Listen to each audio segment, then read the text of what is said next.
In this recording, we will discuss the anatomy of the lungs. So you have two lungs, a right lung and a left lung. These are separated by your heart and your mediastinum. Your right and left lung have some similarities, but there are a couple of differences as well. Your lung's inferior surfaces are called your base. These rest on the diaphragm itself, while these superior regions, called the apexes, sit just below your clavicle. So take a second and think about that. Your clavicle, your little collarbones, okay, up right up below your shoulders.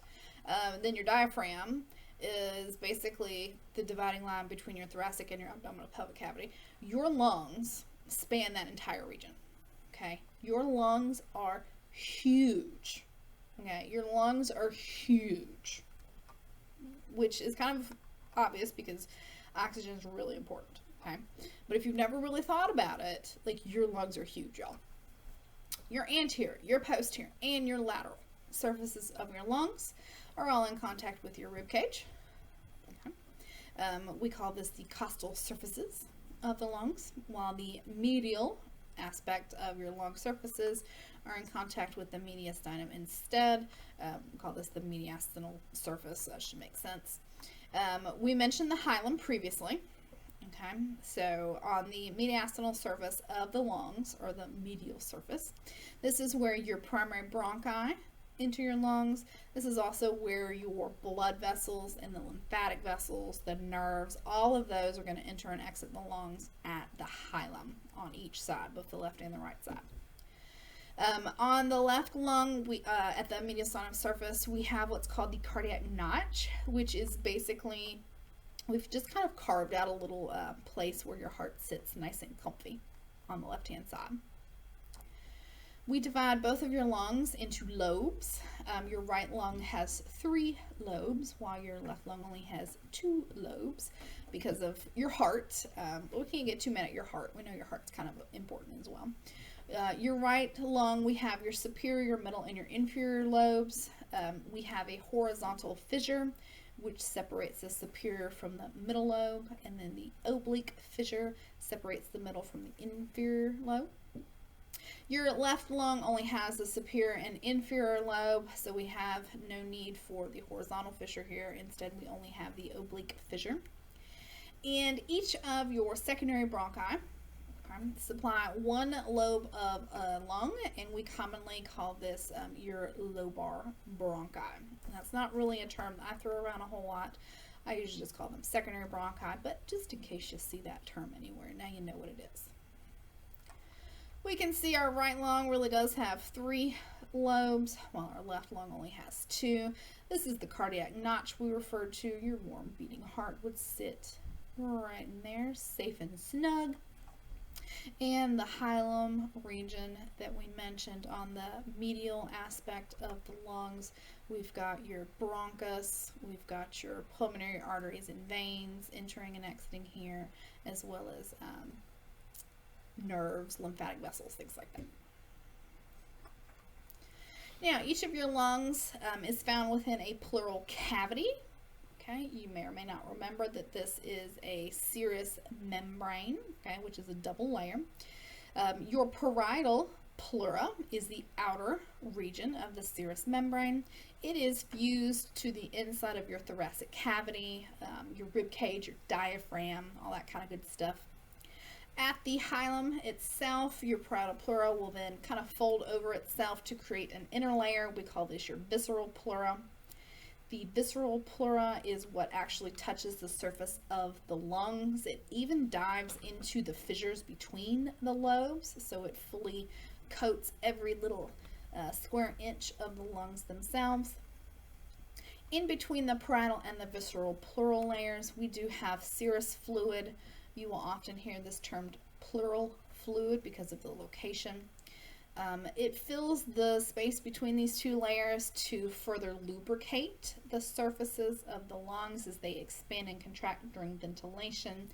The idea, again, is just to reduce friction. Again, the more friction, the more likely you are to damage tissue. So we try to decrease friction whenever possible. In this image, you can see the little blue, if you can see, it's a little hard to see, but all this blue is the pleural cavity itself, which would be full of pleural fluid. And then the white lines would be your parietal and your visceral pleural layers themselves. Okay, and you can see that, again, that does dive deep into the fissures as well. Okay, so all of your surface of your lungs are covered in these pleura. We have mentioned different types of epithelial tissue as we have moved through the nasal cavity on down into the alveoli. We did try to mention those changes here and there and the functions of those. This is just a review slide to help make sure that you really understand the purpose of going kind of back and forth with these different types of epithelial tissue. So just take a look at this real quick and just make sure all that makes sense. Now, last but not least, we'll mention a couple of respiratory disorders. First of all, we have pleurisy, which is inflammation of those pleural membranes that we just mentioned. This causes painful friction, rubbing, stabbing pains during breathing. Again, we really just don't like friction, y'all. We really just don't. You could end up with a pneumothorax, which is the presence of air in the pleural cavity. So between the visceral and parietal pleuras, you're supposed to have fluid. You're not supposed to have air. This could occur from things like gunshot wounds, stabbings, maybe a rib punctured something. The pneumothorax could cause your lung to collapse, known as atelectasis, and if your lung collapses, it becomes non-functional. That is obviously quite concerning, and you would need immediate medical attention. And then we have pleural effusion, which is basically just too much pleural fluid. It makes breathing difficult because it puts excess pressure on the lungs themselves. It makes it harder to expand, and there's really just only so much room in the thoracic cavity itself. And so if you put extra fluid in the cavity, again, there's just less room for the lungs themselves to expand, so gas exchange is reduced. We have two main categories of respiratory disorders that will come up a couple of times here and there. We've got obstructive disorders as well as restrictive disorders. If you suffer from an obstructive disorder, exhalation or breathing out becomes difficult. So obstructive makes it harder to get the air out. Okay. These include emphysema, asthma, bronchitis, and COPD. Emphysema, we did mention a little bit ago. It's the destruction of the alveolar walls. You have lost surface area. This is most commonly caused by tobacco exposure, but other things can cause emphysema as well. Asthma is the inflammation of the bronchial passageways. If you inflame your passageways, it actually makes it harder to get air in and out the lungs. It reduces gas exchange, and it would also reduce your oxygen carrying capacity as well. So that's no good. Then we have bronchitis. Bronchitis is inflammation of the bronchial passageways as well. The bronchitis is usually associated with like an infection. Okay, so usually you're going to the doctor for some antibiotics for that one. Asthma, people usually have like an inhaler with steroids or something like that to reduce the inflammation for asthma. And then COPD, so that's pretty commonly mentioned in society, seen on TV a lot, things like that. COPD is chronic obstructive pulmonary disorder or disease, and it's emphysema and asthma and bronchitis kind of all combined. So you have lost surface area for your alveoli, and then you've got inflammation of your bronchial passageways, and all three of those together just make it progressively harder to breathe and do adequate gas exchange.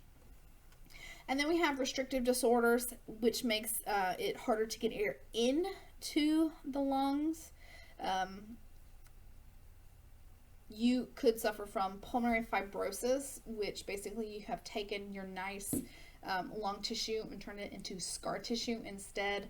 Scar tissue is really not very good at expanding and contracting like your normal lung tissue needs to be, so it reduces airflow there. Or it could even be caused by obesity. So if you put more pressure on your thoracic cavity from the outside, from your body weight, it makes it harder to expand your thoracic cavity, which makes it harder for your lungs to expand, which makes it harder for you to take in more air. And that concludes our discussion on lung anatomy and respiratory disorders.